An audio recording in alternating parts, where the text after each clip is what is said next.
Hi, I'm Don Lundgren, the founder and CEO of My Right Career Inc. This presentation is based on these three circles. At the end, you'll discover what working in your right career will bring you, how you can do this yourself without using my system, which you probably think is crazy that I tell you that, and third, why I would let you do it yourself, and I would give you a scholarship as well. So why listen to me about this? I've had a career that touches all the bases. In stage one, I was at IBM in sales and finance, working in LA and Paris, East Coast, and the Bay Area. In stage two, I was in early stage companies in Silicon Valley as either a CEO or a CFO. And in stage three, I consider myself to be a social entrepreneur. I'm helping people find a career that allows them to look forward to each and every day.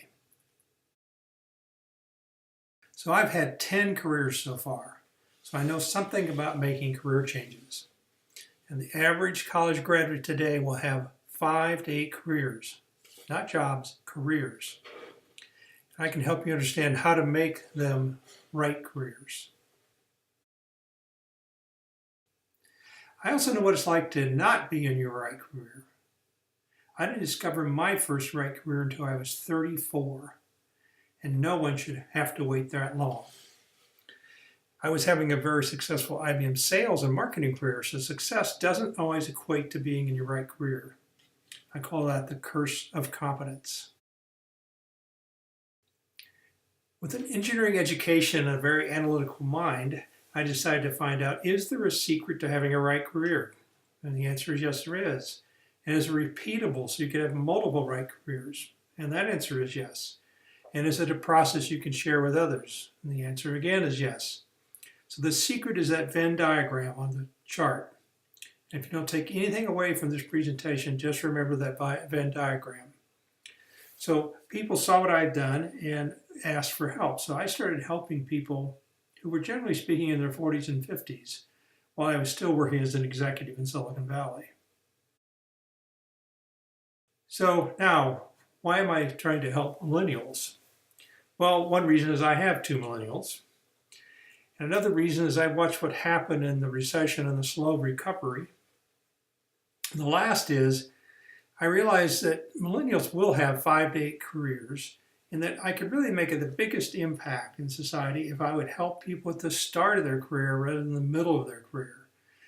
So besides finding that first right career, you need to realize when it's time to change and move on to the next right career. So I decided I would do something about that. But I was going to have to change how I was doing things. I couldn't do it by just running workshops. I wasn't going to reach very many people if I did that. If I would reach thousands of people, I'd have to clone myself and develop a web-based solution to this.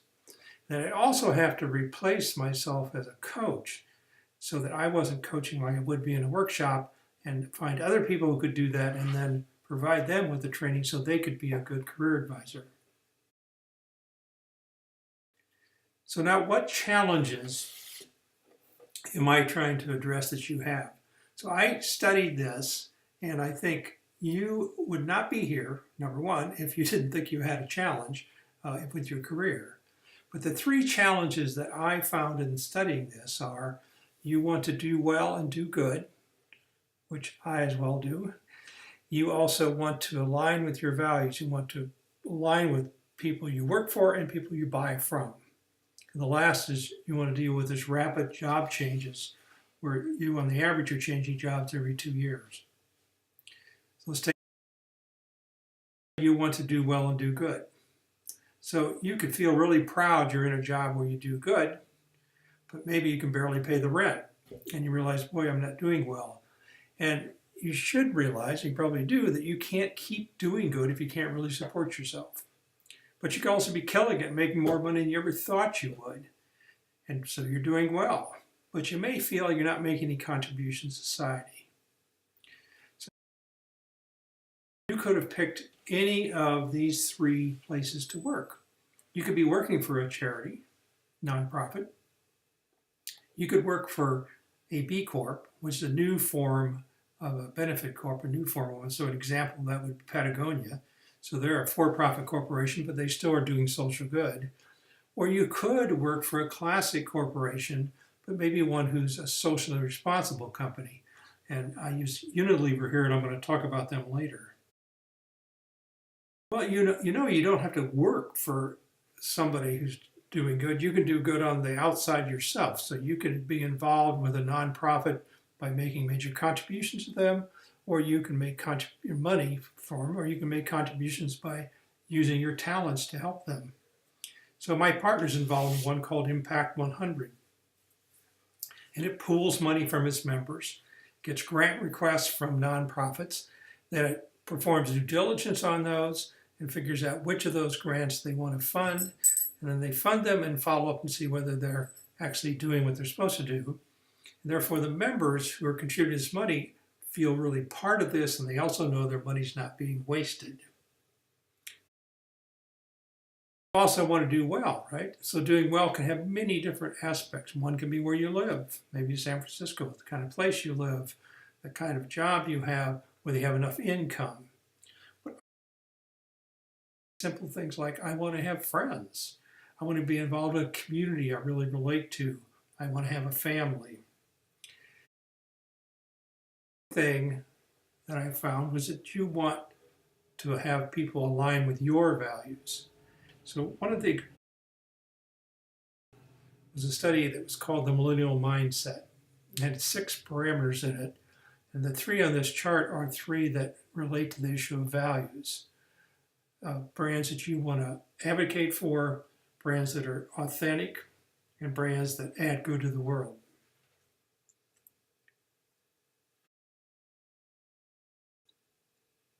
So this is an example of looking at a company to see whether they match the why.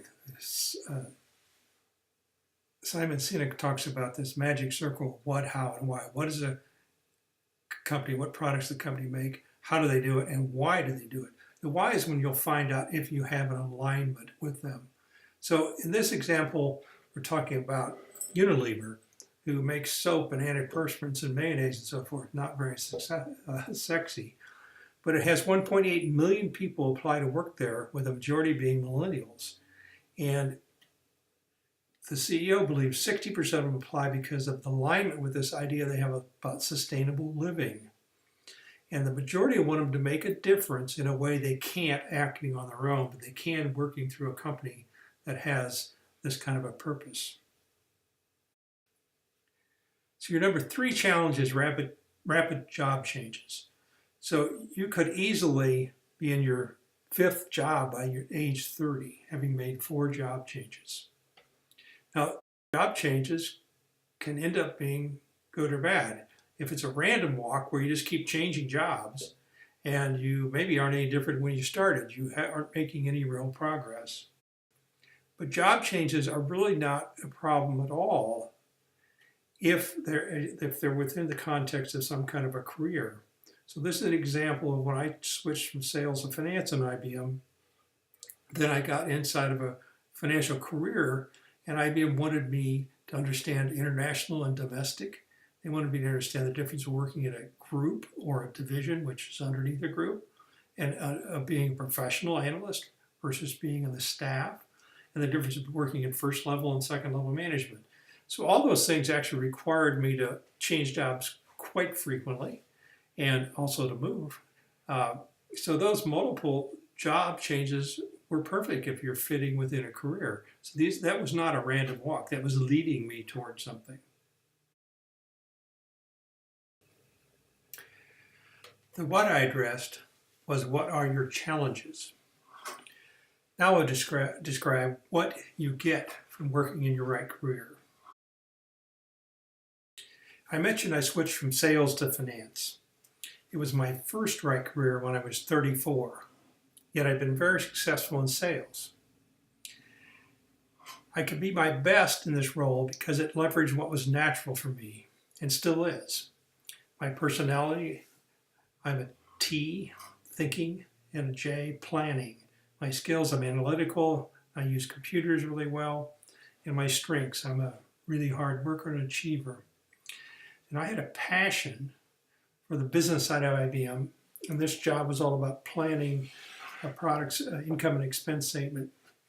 And I also made a lot of money in it, and it aligned with my personal agenda of moving back from Paris to the IBM headquarters area. First month in this job, it didn't seem like work at all. And because it used all of my natural skills, it really wasn't work. In fact, I was having fun doing it. And so I looked forward to each and every day. I looked forward to going to the office. It was a really very different experience. And I loved the thing so much that I really lost track of time doing the job. In fact, so much that my wife said, "You must be having an affair with another woman. You're not coming home like you used to. You asked to go in on weekends." And later she said, "Well, I did figure out you were having an affair, but it was an affair with this new career." So what started happening was my management could see that I was a natural at this and I had a real passion for it. And so they started promoting me. And within 6 months, I'd moved from being an analyst in one area to an analyst where I was working in a much higher visibility product. And then 6 months after that, they moved me from the international business up to the group business, which had a much higher exposure, and that's where the management looked for people to put into management spots. And a year after I was in that, each one of these jobs are supposedly 2-year jobs. After that, I was moved to be the manager of division, being pricing manager for division. I was promoted more times in that 2 years than I've been in 8 years in sales. So that's what you want your career to be, I'm sure. And that's because you become a different person when you're working in your right career. Now, your right career isn't just about the career, the benefits you get. It's also about what happens to your overall well-being. So this is the results of what Gallup did in a whole well-being survey they've done, and still going on. They determined that well-being is those 5 things you see on the screen. Now, an example of what happens and how important career is this is an example of a fellow named Ben who was having a great time, all those green areas, bars, and then he had a problem with his career when it fell from an 8 to a 3. And what happened is that affected all the other areas of his life. And so what Gallup has found is if you don't have the opportunity to regularly do something that you enjoy, the odds of you having high well-being and all the others are not very good. So this idea of doing something that you look forward to each and every day is not just important for your career, it's important for every element of your life. So now let's move on to the how. And I'm going to show you how to do it yourself. So I'll share with you all the things I've learned, and we're going to apply it so you can do it yourself if you want. Like I said before, a lot of people think I'm crazy to share the secrets of what I've learned, but I really do want you to be able to work in your right career. It makes a huge difference to you, but it also makes a huge difference to society. I also know that when you get done and understand this, you'll see how my system will make it even easier to do. And I think a lot of you will decide to use my system rather than doing it yourself.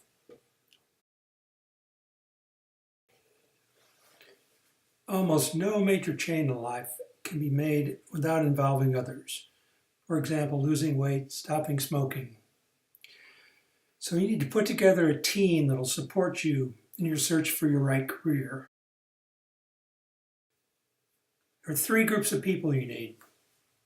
The most important one is to get a career advisor, somebody who's going to work with you on every lesson in the system. You also should get a 3-member career advisory board and get a large set of informational interviewers.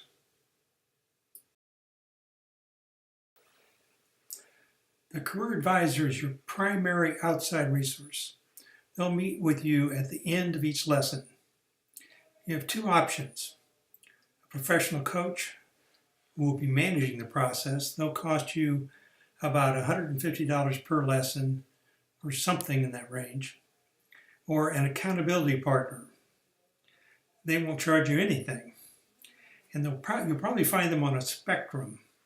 So the lower end of the spectrum would be a friend or a peer who's mainly there just for accountability to get you to do things and keep on schedule.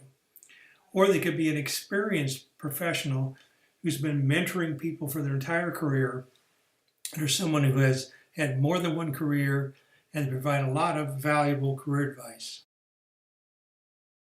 The idea of having a career advisory board is that these are people that are your windows in the world. You'll get some people who you will meet with in the middle of this process, and at the end, where you will find people that, if you're interested in fashion, find some people in the fashion area. If you're interested in high tech, find some people in that area. So you get some people who then will help with their network, help with just their knowledge, so that you can run ideas by them in the middle of this and at the end of it. What's really important is, say, after your first 3 lessons we'll talk about, you start having some idea of what you want to do, is start doing informational interviews. So you start talking to people who are in that area and you start finding out things about that area. You find out how they got into that career, what it takes to be in that career, and then at the end of that, find out a couple other people you should talk to. It won't be long, you're going to have a whole lot of people you're talking to about that area. And the interesting, you can end up finding hidden job opportunities. You're not there to do that. You're there to find out things. But what will happen is somebody will say, oh, well, you seem like you're actually a good fit for this. And if this is what you want to do, we actually have a job opening. Or I know a friend who has a job opening. So it can be a way to loop back around at the end when you know you want to do this and take advantage of that. The other element of how is, what is the process for doing this? Now, I'm going to share that process with you and let you be able to do it yourself. But I've also created this site, this website called Try It. And so on it is everything that's in my normal system's been cloned, except it isn't at the depth of my regular system, except in the very first Get Started lesson, which you can use exactly like in my full system at no charge. The difference between the full access, which you get on Get Started, and the limited access, the others, is this. Here's an example. In Get Started, you can do everything in that lesson, and you're going to be able to do that if you want. In the limited access, you can understand what's in each one of the topics. So and I will tell you enough that you can actually do it yourself. You're just not going to be able to have all the tools that I provide in the system like you are and Get Started. But you can go through this and take a test drive through the thing and really understand the way it works using the learning management system, using everything that's in it. So you'll now understand everything you have to do what I'm describing here. Now, as I said earlier, this whole approach on how to help you find a career that's right for you, one that you'll look forward to each and every day, is built around this Venn diagram, these 4 elements. So I'm going to take them apart and help you understand this. This is not a rocket science. It's relatively straightforward. The most important one is to be your best. And the way you're going to be your best is if you leverage your natural personality and your natural strengths. And if you don't, it's like swimming upstream. So, for example, people will say to me, Don, wow, you're amazing. You're organized, you're analytical, you come up with great solutions, and always a plan on how to implement them. And I used to think, well, isn't everybody? What's so hard about doing those things? I just do them and I'm thinking. Well, then, of course, since I'm analytical, I realized that they aren't natural and most people can't do what I do. So your life will change a lot of time over time. Passions, agendas, and economics, but what is natural to you will not. So you need to understand what that is, and you need to learn how to leverage it. You can have a lot of careers, as I have, but what's natural to you can be used in all those careers, but it's not going to change. Next thing is you have to figure out how to leverage what has meaning and passion to you. So it is dangerous to not do what has passion to you, but that's not what you should start with. You should start with what is natural to you. But once you know that, you need to be doing something with which you have passion. But there's an interesting relationship between those two. Almost all of us, if we're doing something we are natural at, we also will have passion for it. So I love doing analytical things and being organized, etc., using computers. Well, I have a passion for that as well. On top of that, in the first job I had at IBM, I had a passion for understanding the business side of IBM, partly because I had an MBA, but partly because I spent so much time in sales. I always wondered, how did IBM really run its business? So if you don't believe that having a passion should be lead and not the other one, just watch about people saying that they want to be a singer because they have a passion for singing. That isn't going to work if you can't sing. So I'll never be a singer no matter how much passion I have because I'm a natural singer. So make sure that passion is built on top of something you can be your best at. The next thing is to make sure that you can fuel your economic engine, which is another way of saying that you can support your lifestyle. Your economic engine can be anything, right? You can use Uber, or you can drive a Porsche. It just depends how much fuel you think you need. But if what you are natural at and you have passion for isn't going to provide enough fuel, enough money, then that's not really something you should be doing. Society may not necessarily find very valuable what you have a passion for. So you need to understand that maybe that should be a hobby. The last one is aligning with your personal agenda. And what you'll discover is that actually often, this is the one that drives careers as much as anything. And personal agenda can be anything like the whole issue of social well-being, like I want to see my kids' soccer games, or I want to live by my extended family, or I have issues of physical well-being, like I want to stay in shape, so I want to live somewhere where I can bike and hike. Or community well-being, so I want my company to share my personal value system, or I really want to contribute to the community I'm in, and therefore I want to make sure I have enough time to do that. So as I said, it's often the circle that actually drives things as much as any of the others do. So when you get them all to align, then you have found a career that's the right one for you. It's not easy to do. Often one of them is very hard to align.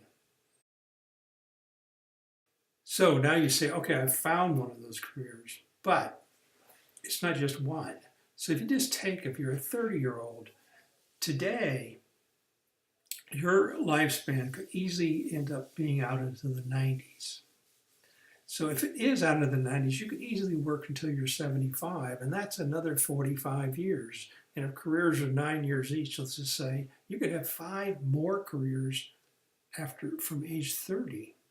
And if each job lasted 2 years, that's 23 jobs. So there's a lot of things in front of you. So if you're going to have 5 careers, you better figure out how to decide when a career is probably no longer right for you. When you're not waking up and looking forward to that day, then how do you change? And how do you find another right career?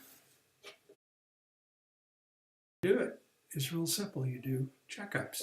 So you can do a career checkup using what you're going to learn in here to decide, is it time for me to change? And if I do, what is the thing I should move toward? And it's the same thing you're going to do as we go through this.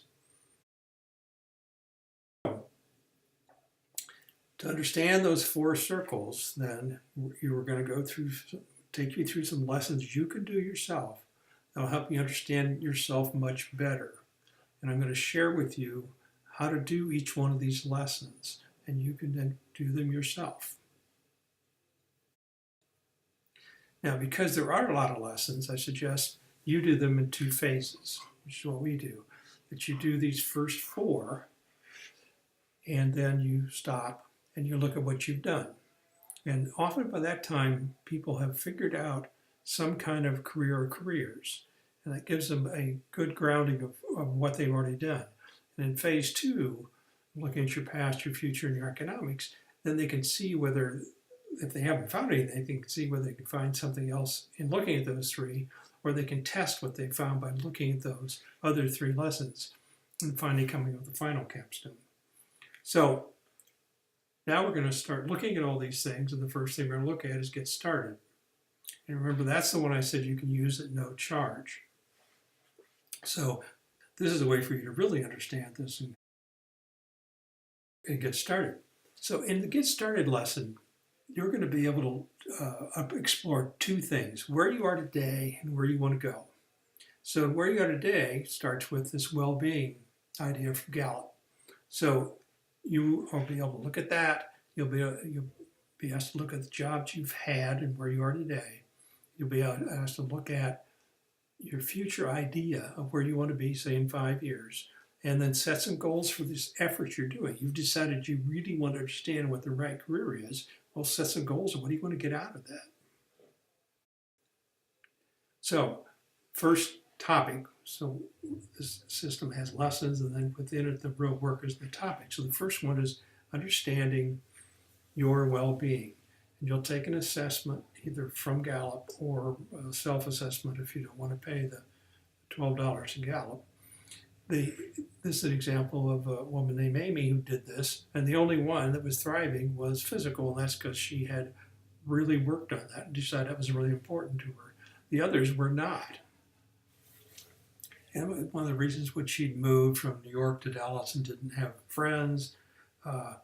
So she knew there were things that were wrong, and she was not happy with her career, etc. Second one is you start looking at the jobs you've had. You can go way back in time, and you can figure out which ones you like, you didn't like. You can figure out what's wrong with the job you have now, and you can look at that whole background of all the jobs you've had. And then you can look forward. You can say, what is my vision at some point in the future? Maybe 5 years from now. Maybe I'm 30. What's my vision for when I'm 35? Or maybe I'm 25. What's my vision for when I turn 30? And you can look at those 5 areas and with a heavy focus on career and paint a picture of where they want to be. So if you're down in the red and the brown today, maybe you want to be up in the green area. You want to have 8s in all those areas. That's your vision of what you'd like to be. Then you can set some goals for, I'm going to spend this time to work on this over the next, say, 2 or 3 months. And so what do you want to get out of that? Maybe all you want to do is explore multiple careers, or you want to examine the career you have right now and generate some options. You could say, I want a career that meets some very specific criteria. So you can have a lot of goals of what you want to get out of this. So in this Get Started lesson, you're going to be asked to then make up a schedule so that it isn't just some vague idea of how you want to do this. So the idea is to make up a schedule of when you want to finish that interim capstone. And so you'll make up a schedule.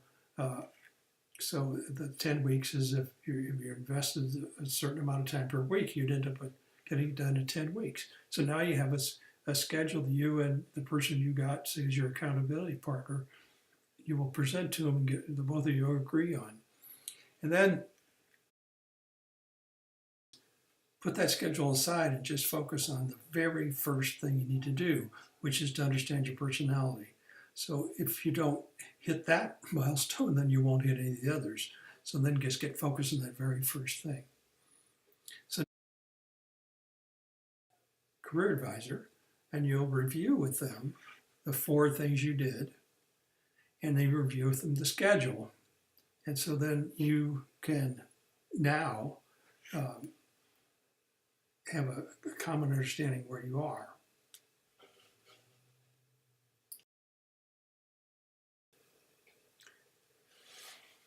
The heart of this approach is the 6 insight lessons. Each lesson has 3 topics, and that's where the real work is performed in the system. For example, understanding your personality and the careers that leverage that personality. At the end of every lesson, you will provide your career advisor your topic insight documents. And by sharing your insights with your career advisor, you'll deepen your insights. And over time, you'll refine a list of possible careers. I'm going to go through and explain each lesson and each topic in the lesson at a level you should be able to do it yourself. So the first lesson is yourself and explores your personality and interests. And this is going to be the most important lesson you'll be doing. So the first element is your personality. And you're going to be using a third-party assessment called Myers-Briggs. Some of you may already have taken that. It's somewhat common. So you're going to take what is called the combined Myers-Briggs and Strong Interest Inventory. It provides a third report, which is the careers that are the intersection of your interest and your personality.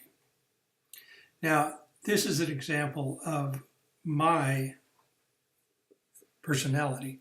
I'm an I, introvert versus an extrovert. I'm an intuitive versus a sensor, I think in the long term, big picture. I'm a thinker versus a feeler. I make decisions based on analysis. Not that I don't have any feelings for other people. And I'm a judger, I hate that word, but I'm organized and prepared and I make plans and I really like to have some kind of an outcome. And perceivers are ones who really want to roll with things and don't want to have an outcome. So you can see the kinds of things I am. Logical, analytical, critical, competent.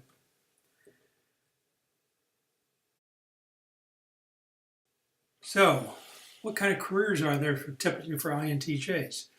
Probably nothing here surprises you. People like engineers, lawyers, research people, they're all people who use that kind of a personality. Now I happen to go to engineering school and become an electrical engineer. And so you may have been around a few INTJs, or maybe you are one.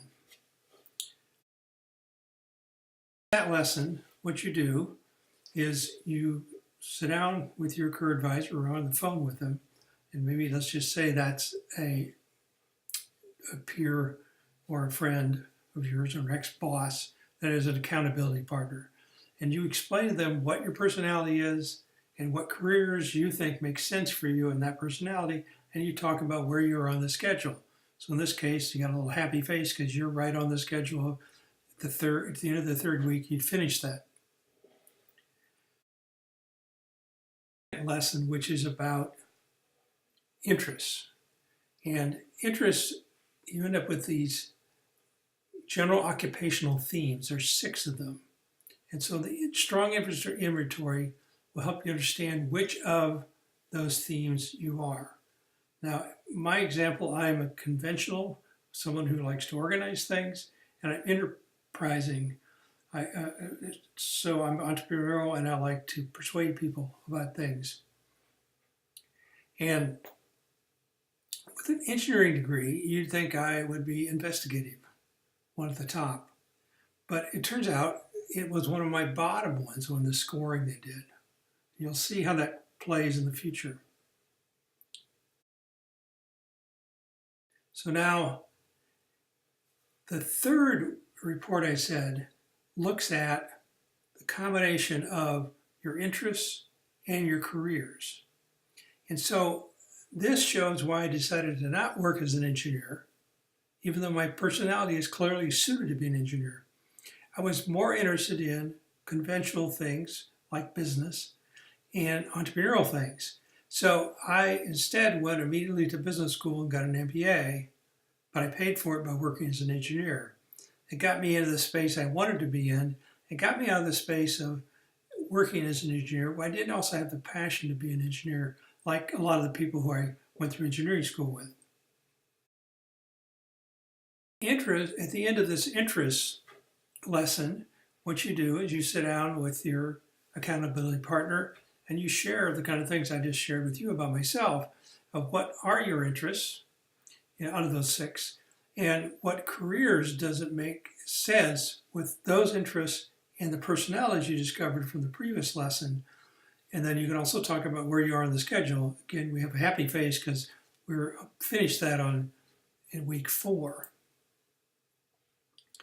So now you move on to the second major lesson, which is to look at your skills and strengths. Yeah, and these are the ones that are natural. You're born with your strengths. So the first one is you're going to look at your skills. There's a system called ONET. And ONET has every occupation there is, and they're all standard definitions that everyone's agreed with. And so you are going to go into that, and then it has a set of skills that are also standards. And you can select a list of 35 skills you feel are your strongest, or 35 skills are ones you really enjoy doing. And what it'll do is it'll give you a list of occupations that use those skills. So it gives you an idea of this is something I could do. You can also use it the other way around, which you can look at occupations you always wanted to do, and you can look at what skills are required to do that. And for example, if you have 15 skills, it will show you the occupations that use all 15. Therefore, if you look at an occupation you like, you might look at it and see, oh my gosh, that only uses 10 of my 15 skills. So I'm missing 5 skills that are necessary in that occupation. The next thing you look at is strengths. This is a Gallup assessment. It's very famous, called the Gallup Strengths Finder. It's used by a lot of companies. It identifies your top 5 skills, strengths I mean, out of a potential 34 strengths. So my top 2 are an achiever, which I have a lot of stamina and actually like hard work, and responsibility. I do what I say I would do. And it gives you ways to work with those strengths.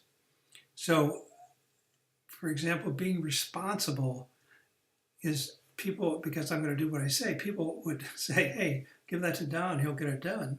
And I would.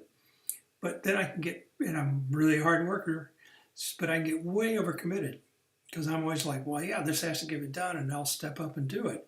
But you don't want to live your life where you're always being totally overcommitted. So it gives you some ideas about how to not end up in that position. Now, there are 2 myths about strengths. Myth 1 is as you grow, you will change.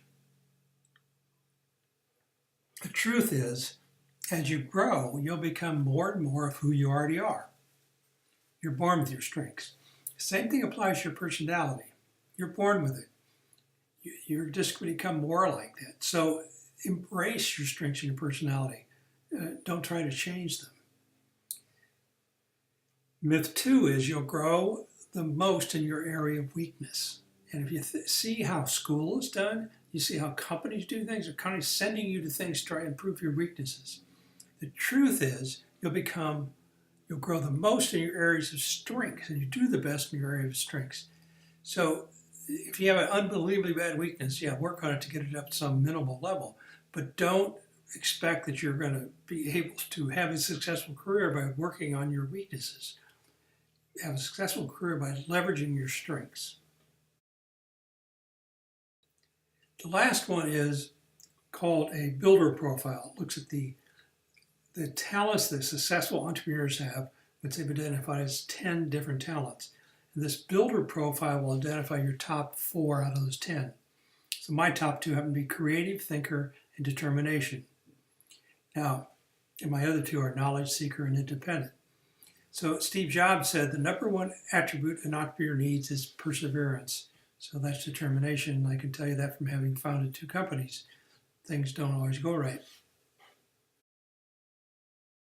So again, you have at the end of this lesson, you've had 3 topics. You're going to sit down with your accountability partner, and you're going to cover what skills you found and the careers that make sense of that, what your top strengths are, and what kind of talents you have that would lead to maybe being able to build a company or work with people who are building a company. And again, you'll look at where you are on your target. This one I showed we're on it, but you could easily be way off of it and then sit down and you develop another schedule.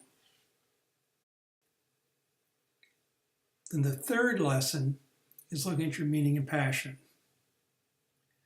So it's going to look at 3 things: your accomplishments, drivers besides money, and some prompts. So the first one is to identify your passions, to look at your major accomplishments. ones you're proud of doing, and even if you didn't enjoy it, and the ones that you really enjoyed. And so when you look at those, what you do is you start seeing there's a thread between those. You can see the ones that you really have a passion for, the ones you didn't have a passion for. And so what you really want your life to be full of is working on things where you have a passion for, and you're going to do a lot better. Now, we all end up having to do things that we don't have a passion for. That's just reality. Second thing you look at is what drives you, what motivates you. And there is a list of 35 drivers that came from a study that was done with people 50 years and older who looked back at their life and said what drove them besides money. An example are creativity, that you're driven by wanting to be creative, have novel ideas. Another one would be current. You want to be on the current edge. You want to be the one everyone comes to and talks about new ideas. The last one is the idea of prompts. And you see them all the time on the web. People throw out ideas of that you could respond to. A simple one is, what did you enjoy doing at age 10? And there's a lot of things where people look back at their life and realize what I enjoyed doing when I was younger really is what I need to go back to because that's what I'm natural at. And another one is, what is something you believe in that almost no one agrees to you? So you're the little yellow ball in there, but you believe in it so strong you're willing to stand up and defend it.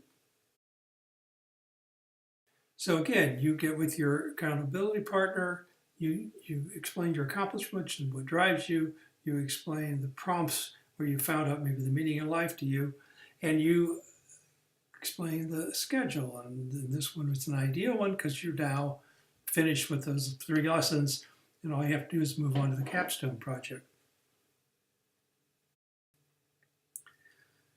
So now, the reason we have the capstone project is, as we talked about the first, is we've broken this into phases.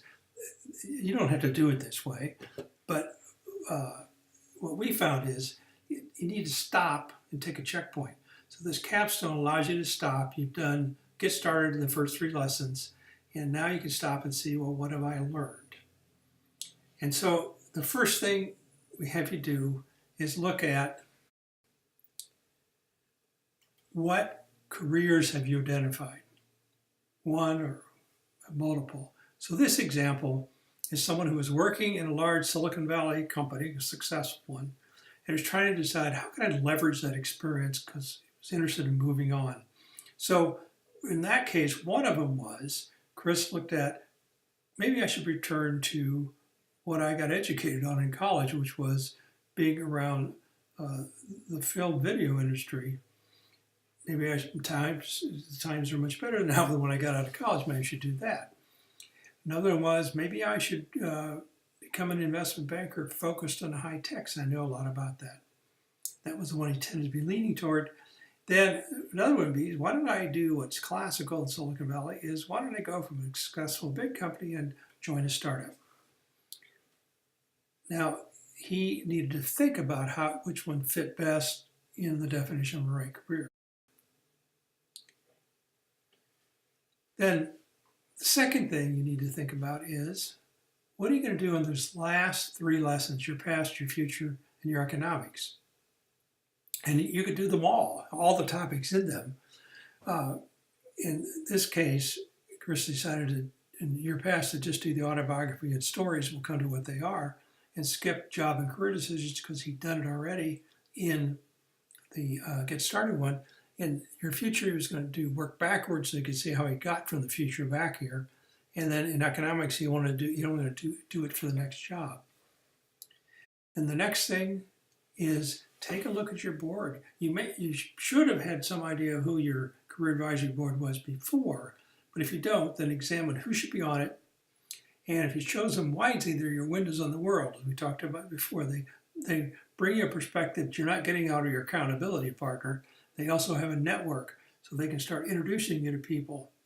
And then really decide if you have the right people on that board. If you don't, you might be able to gracefully ask one of them to leave, or you can have 4 people. So there's no magic about 3, it's a reasonable number. Then also start to think about what is your informational interview strategy.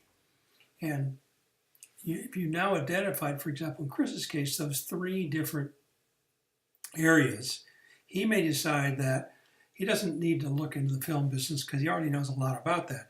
But he doesn't know anything about investment banking, and he doesn't know much about startups. Certainly knows about technology, but he doesn't know much about startups. So he may want to do something in both of those where he does informational interviews.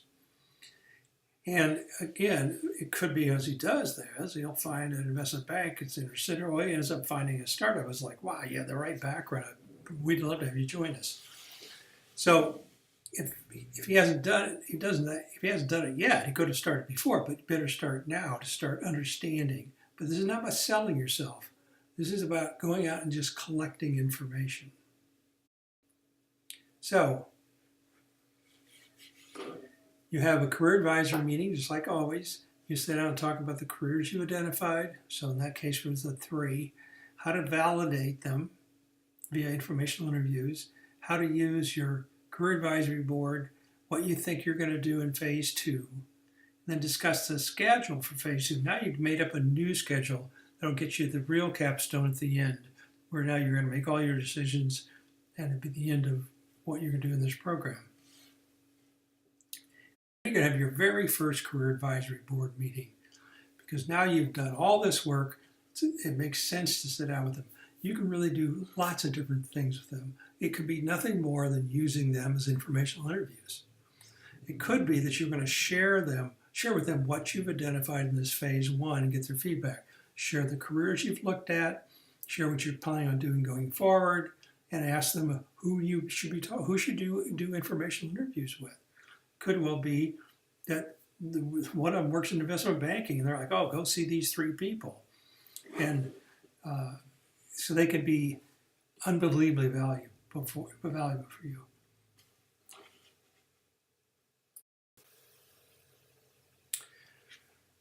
First thing in the second phase is to look at your past. There's a gold mine in your past, and it's often the window in your future. Now, you'll find out things about what fits your personality, your interests, your skills, etc. The first part is to write a simple bullet form autobiography. Not like Benjamin Franklin's autobiography, just one simple. You can say for writing your own autobiography when you become famous later. And as you go through the autobiography, then come back and write a simple 1-page story for each one of them, including some insights. You'll gain a lot more insights from the story than you will from having one line there. An example from my life is I founded and was the editor of the school newspaper and engineering school. And when I went through and understood that in a story, it really opened my eyes as to how I was an entrepreneur, didn't even know what that word was back then, and that I could actually manage people who did things I didn't know anything about. I'd never even worked on a newspaper. So you don't find that things out by just listing that one thing that I was founded in, was the editor of a school newspaper. Then dig deeper into your job and career history than you did in Get Started. And also compare it to the Venn diagram and see where each one of those aligned or didn't align. And then I could, for example, identify my good decision about going from engineering to sales, and how that wasn't such a good decision and why. And so then, again, have a career advisor meeting where you discuss the 3 things you learned about your autobiography, your stories, and the jobs you've had, and look at your schedule. You know, did you get through your past in the time frame you thought you would? Again, we have a smiley face. Then take a look at your future. And so see if it's a future you're going to enjoy. Now, you did this, again, to get started, but you really hadn't examined your career at all at that time. So this is a chance to really examine your career and look at what you want your future to be. So in this case, again, Chris was looking at these 3 different career options, and he's getting closer and closer to thinking that being an investment banker focused on high tech is the one he wants. And then, even though you did this future age thing, now you want to look at it more carefully. And you want to also take a look at if that's what you want to be, what are the steps that you'd have to take to get there, working backwards. So if you want to be an investment banker, you are an investment banker, you're successful, what did you have to do before that? So you can work backwards from those steps to your current reality. Then you figure out what is the first step you have to take. Because if you don't accomplish that first step, you'll never get any further. So the first step may be, in Chris's case, to just get out of his company into an investment bank.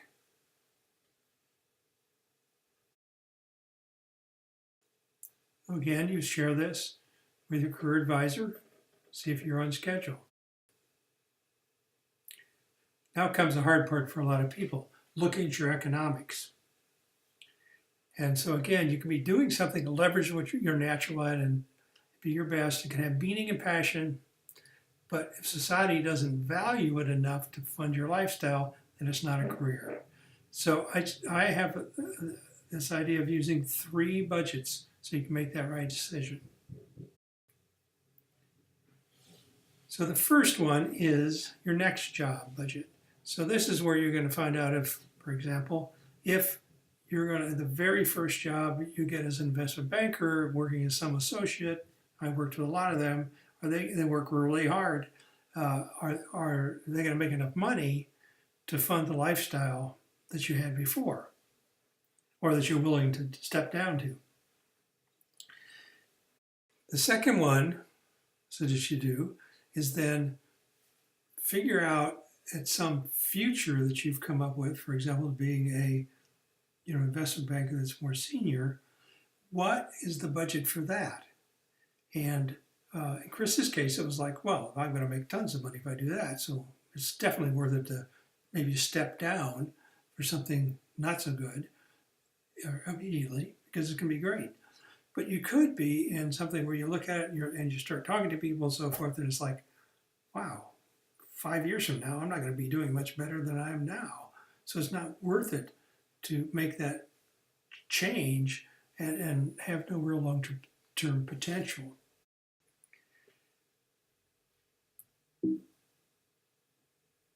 So then,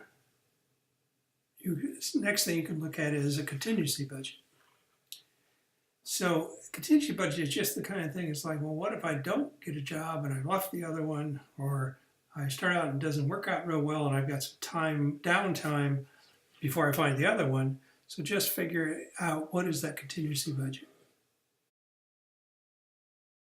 So again, you have this review with your career advisor. It turns out in this economics one, there's a couple optional ones, the finances that you can look at of raising a family and the finances of buying a house.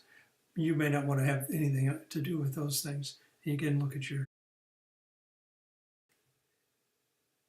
So now we come up to the very final thing, which is your capstone, which is going to pull together everything you've done, kind of like the interim does, but now you've really done everything. So you're going to look at, what is the right career for you, or careers? What's the sales story for that career? How can I validate it's really right? And what's the follow-on plan? So the definition of the right career, again, is something to the intersection of the 4 circles. So in Chris's case, you can see he was moving toward the investment banking for the high-tech industry. Now, he felt he could be his best at that because it leveraged his ENFJ personality. He was an introvert, he was intuitive, great skill for an investment banker, and he made decisions via feeling and was a planner. And it was in his strengths domain. He was an influencing, energizing domain. And he'd obviously worked in high tech, so he had the skills that made sense. And in marketing. It matches his passion for technology.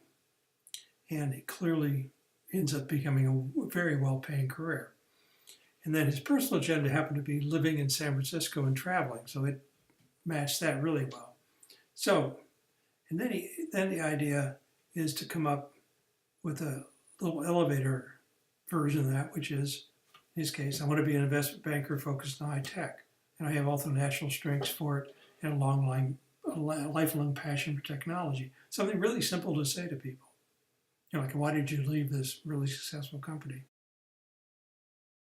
So now you need to come up with a sales story. That first story was just like somebody asked you why you left. So now this is a sales story that is just a mirror image of why you chose it. You'll see that. And employers want people who are a natural and who have passion for their business. Why wouldn't you if you're out hiring? And so now, once you start talking to investment banks, you can say, hey, this is in my strengths to me. I'm good at influencing and energizing people. I'm in a perfect role as an investment banker. It leverages my personality and it matches my passion for technology. And that's all they care about. They only care about those two circles, about being your best and mission and meaning and passion. Then if they start asking questions like a lot of interviews do, where do you see yourself in 5 years? Well, you've done all the homework to be able to talk about your future. And you also have a lot of information from your past for your resume, including things like, well, what have you done that didn't work out? So you have a lot of information to be prepared in ways that almost no one is. Now, how do you validate this? And you're pretty sure you've done maybe informational interviews, you're really sure. I suggest you do some more informational interviews, even if you know this is right. You can leverage your sales story, but don't go out and make it a sales call. So just go do some interviews and informational interviews and just start asking that. It just seems like this may be the right thing for me. I'm trying to make sure. Go back to some of the people you talked to, especially if they said, if you really think this is right, come back and talk to me. And out of that, you may find that hidden job. And it could be, like I said, it could be at some other place. It's like, I know this other investment banking firm is hiring people. Last, what's your plan? What's your follow-on plan? In this case, he's identified what he wants to do. He's validated as a sales story. What's he do next, right? So you build on a follow-on plan. Generally speaking, it's some kind of execution. But it could be, I was just talking to my sister-in-law. She was working in career counseling at UCLA, and a lot of the people in the MBA program, a lot of them are coming there because they want to switch, and are getting an MBA because maybe they're an engineer and they want to get into something different. So your plan could be to go back and get an MBA. So you need to decide what is your follow-on plan. You've learned a lot, and you should have a really great. So now you review this with your career advisor, and you share with them, why I chose what I chose. You share with them, you plan to validate it. You share with them what you've been doing informational interview-wise, and what you want to do with your career advisory board.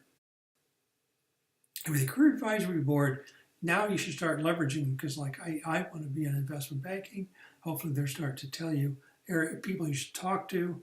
And what you want to do is you want your career advisor and your career advisory board, by this time, they should have some ownership in what you've been doing. And they should become part of your execution plan. So try to keep them involved in that some way. Maybe just saying, could I check back in with you in 2 or 3 months so I can share with you what I'm doing, getting advice from you because you've been so helpful to me.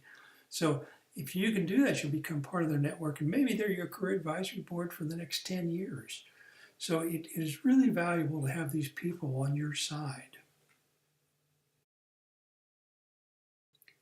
So now I've shared how to do this. I've shared with you the idea of putting together the right team,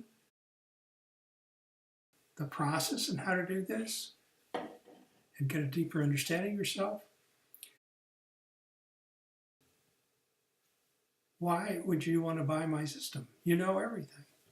So let me answer that question. So we have a system we call high touch, high tech. So let me talk about the first thing, high touch. We use the same team structure I recommended for you, which you would expect. We have a career advisor, a 3-member career advisory board, and a large set of informational interviewers. But we added another option.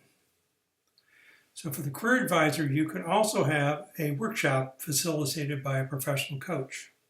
Now that workshop will cost you $20 per month over 10 months versus $150 a month for a one-on-one session with a professional coach. If you decide you want to use the workshop approach, you should still have an accountability partner. You need them to hold you accountable for completing the topics in each lesson so you can get real value out of the workshop. Attending the workshop so you can interact with the coach and the other people that are in the workshop who are going to be similar to you, and it also gives you a chance maybe to interact with them outside the workshop, and then to go look at the recording of the workshop, especially if you didn't attend it. Then afterwards, go ahead and hold a normal lesson review meeting with your accountability partner because they won't have seen what came out of you doing those 3 topics. Now you'll be on the same page. Now, if you have a professional coach, they're going to do everything. They're going to be your accountability partner, and they're going to do all the career coaching for you.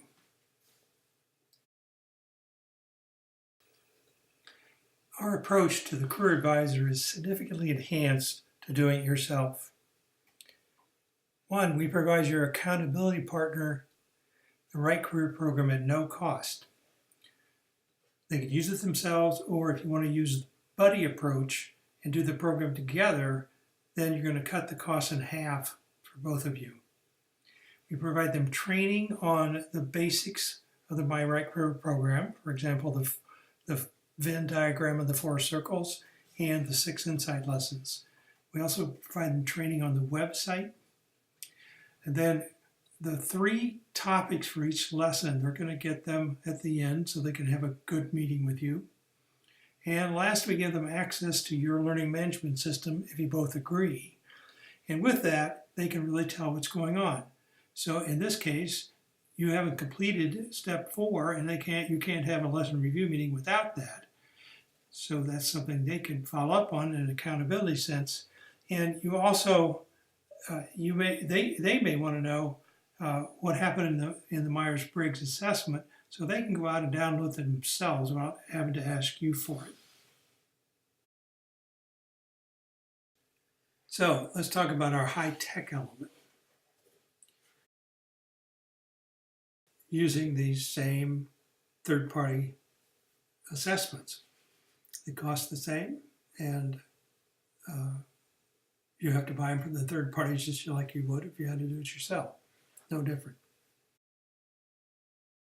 A whole bunch of system unique assessments that we provide you that you would have to grade yourself if you don't use our system.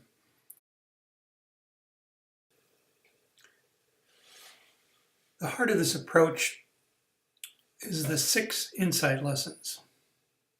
Each lesson has 3 topics. And that's where the real work is performed in the system. For example, understanding your personality and the careers that leverage that personality. At the end of every lesson, you will provide your career advisor your topic insight documents. And by sharing your insights with your career advisor, you'll deepen your insights. And over time, you'll refine a list of possible careers. I'm going to go through and explain each lesson and each topic in the lesson at a level you should be able to do it yourself. We have a learning management system that helps you manage the thing. It leads you through the lessons and topics. Plus some of the topics have steps. You can see in this one, there's steps.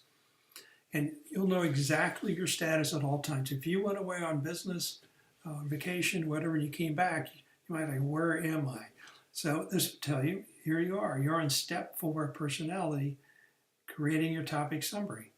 Because all the other ones are green, you know you've done them. So you never get lost as to where you are.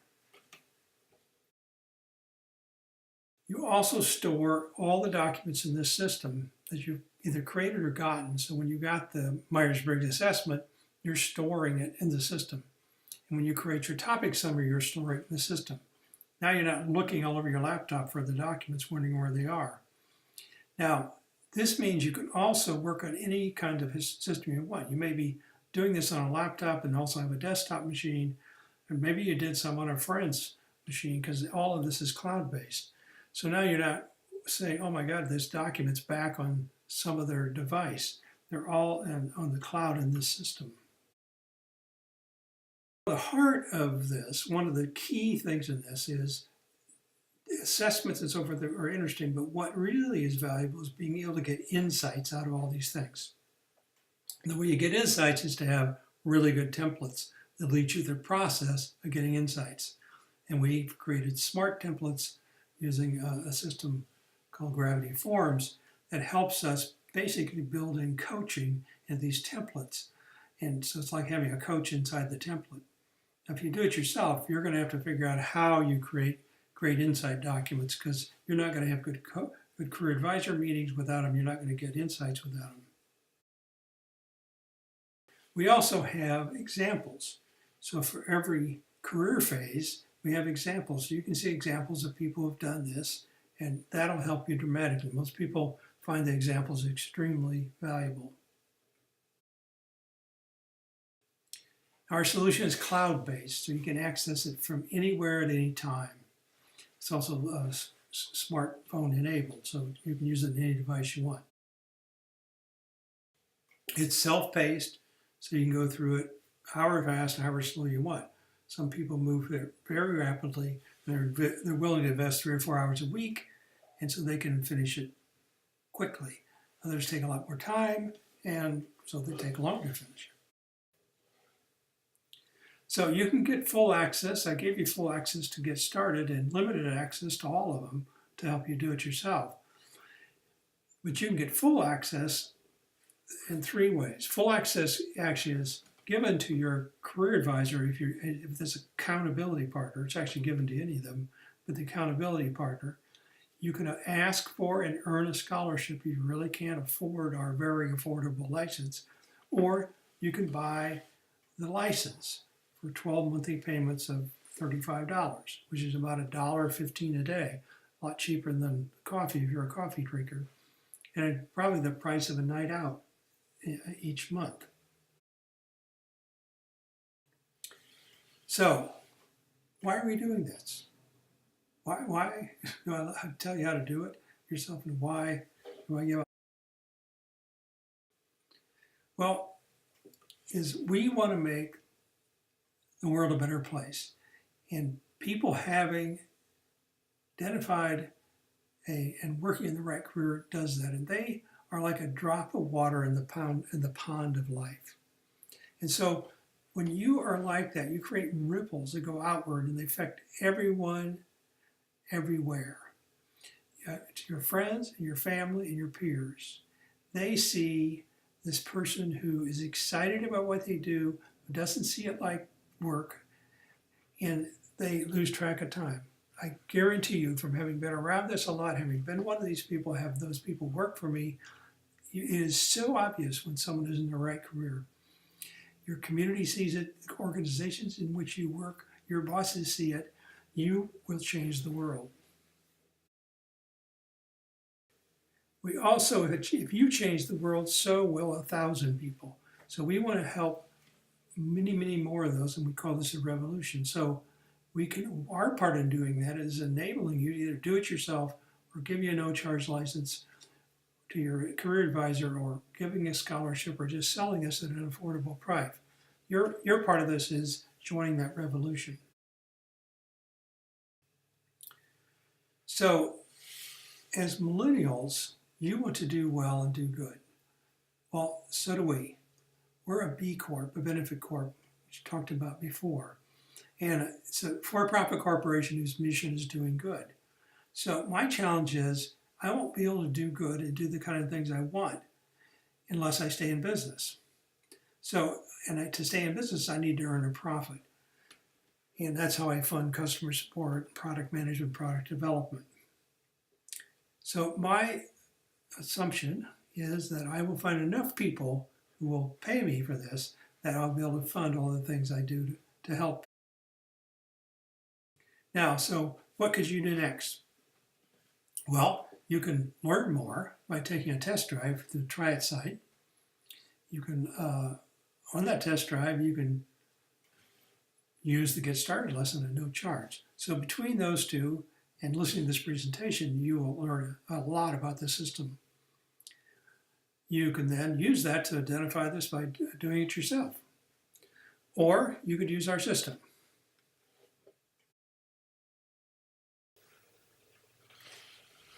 If you use our solution, which is the My Right Career program, in one of our 3 coaching options, the 6 steps shown here will help you identify your right career. And it's at the intersection of those 4 circles. When you work in your right career, the job doesn't seem like work because it uses your natural skills, strengths, and personality. You'll look forward each and every day, and you'll love it so much you'll lose track of time. So if you're interested in understanding yourself better and identifying your right career, then use the My Right Career program by either purchasing it or earning a scholarship. And you can do that by going to the home page or any page and clicking on the Order Now button. So I appreciate you taking the time to listen to this, and I hope you got enough information to either do it yourself or decide that you'd like to purchase the program. Thanks.